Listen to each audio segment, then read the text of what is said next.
lot of people say that they're making, for example, government officials squirm because of their efforts trying to use pseudo law to achieve something.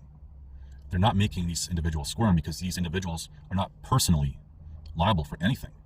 And there's no recourse to go after them personally because they're just doing their job.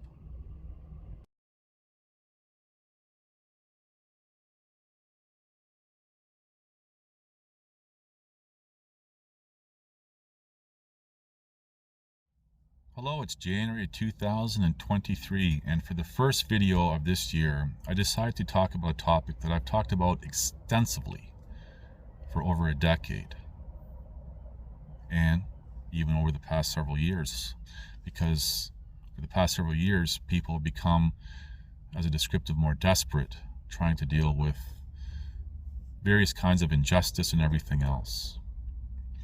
What I really want to highlight here is I'm not speaking for or against, for example, any movement or any governing bodies or anything else. I'm just gonna what I really want to do is just offer things to think about here.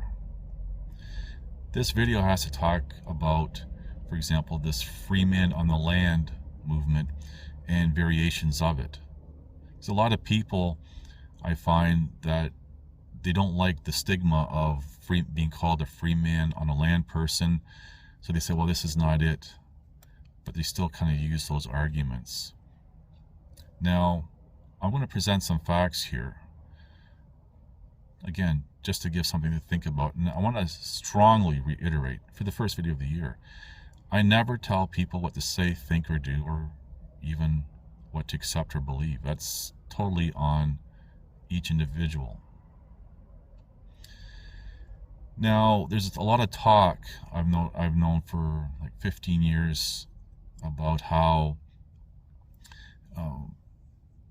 there's a value to each common person, citizen, and how there's, for example, through birth certificates and stuff, that being used as collateral, for example, when any nation, anywhere around the world, doing anything with banking. I even did a video a few years ago talking about birth certificates specifically. I'm not going to reiterate all that again. However, people are wanting to cash in on this money, allegedly worth millions, because each person has value and everything else. But I want to approach this from this angle right off the top. Let's just pretend for a moment that this money is or does belong to each person. Okay, let's just make believe that it's true. And people are successful to collect this money, and it goes into, for example, some sort of trust fund or something, whatever. Imagine even if 20% of the population is successful with this, and they allegedly recover money that's rightfully theirs from their perspective, buying into this whole thing. Now that money is being taken away from a governing body, the government, whether it be federal, provincial, or state, or even local. Now that money is missing, no longer there, from budgets and everything else. That money needs to be replaced.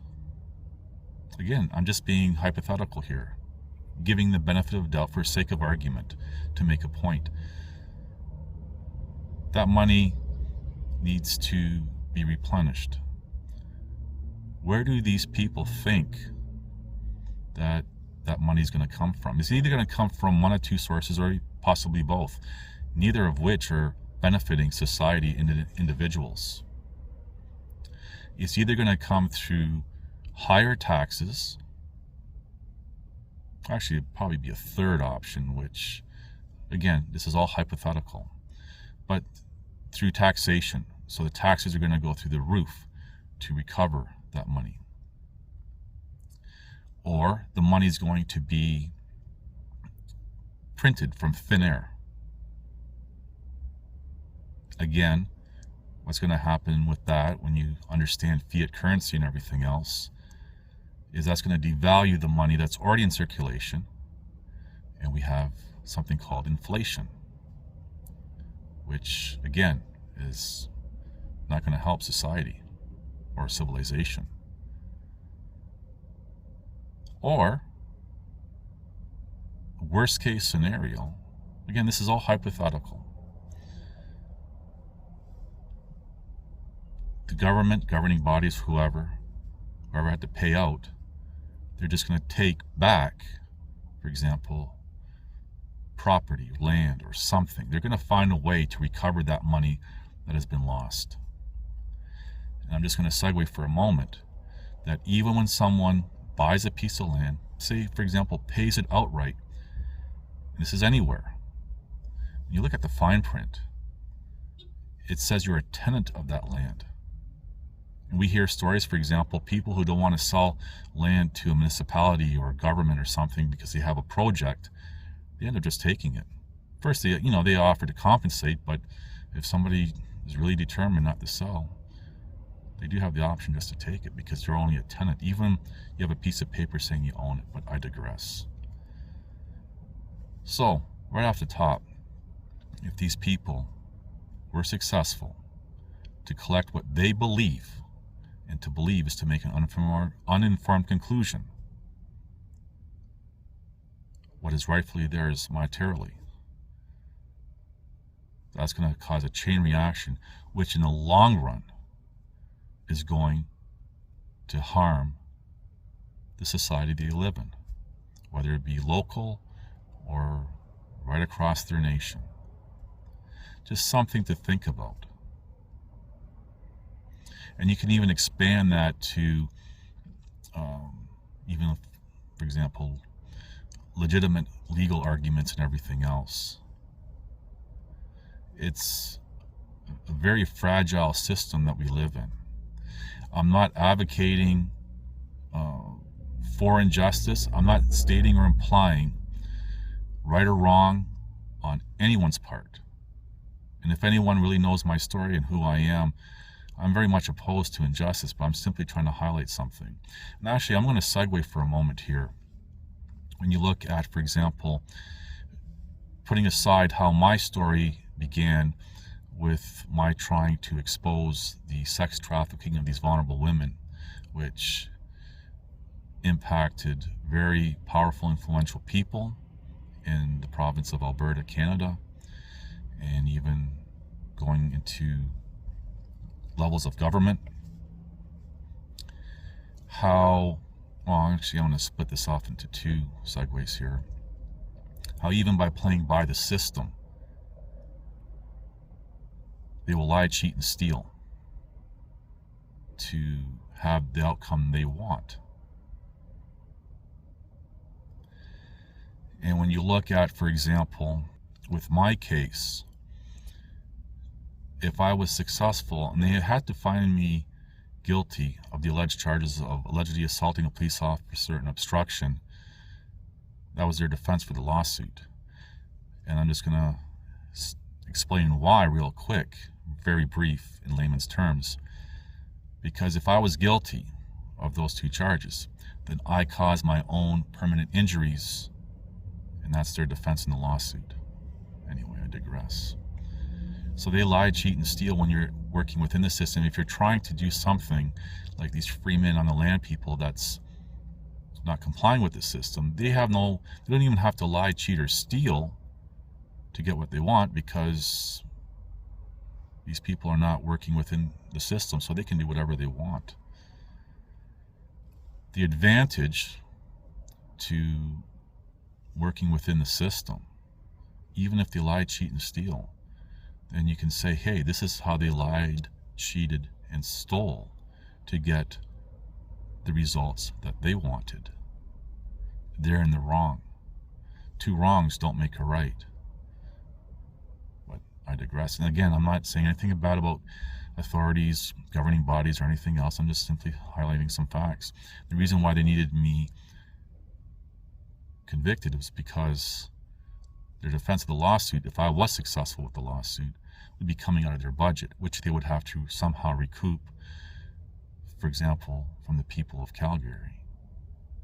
But anyway, so I just really wanted to highlight how, again, for the sake of argument, that millions of dollars are owed to people because of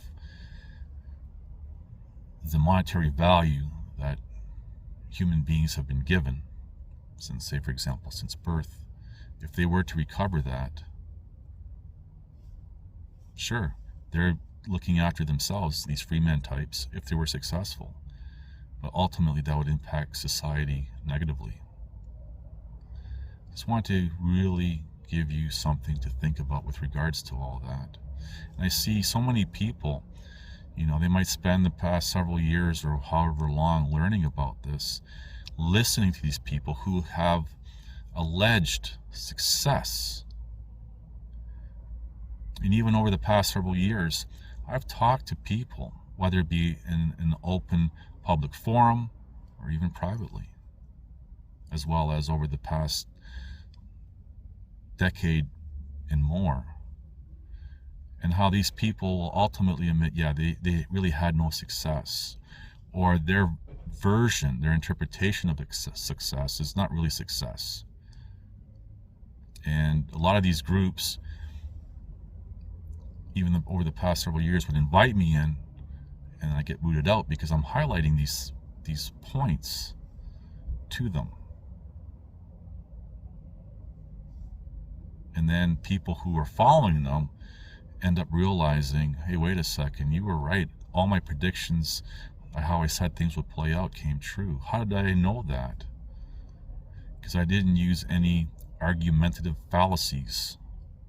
I didn't see what I wanted to see. And I've said this before, even recently, relatively recent in videos, how people who call themselves truthers and even freedom fighters are not interested in the actual truth.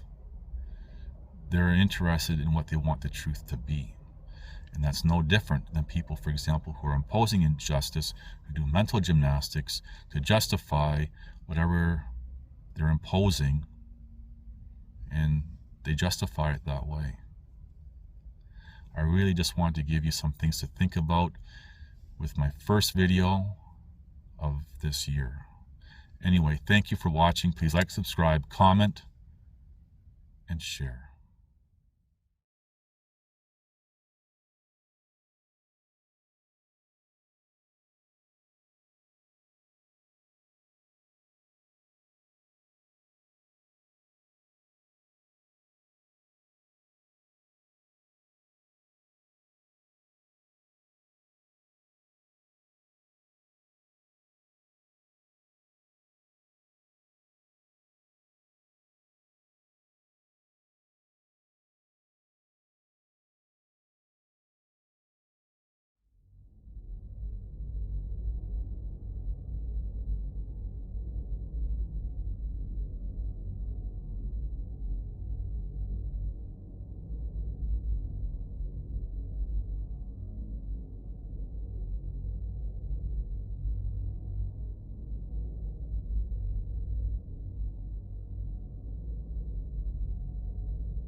Listen to this and write it down if you can't remember it.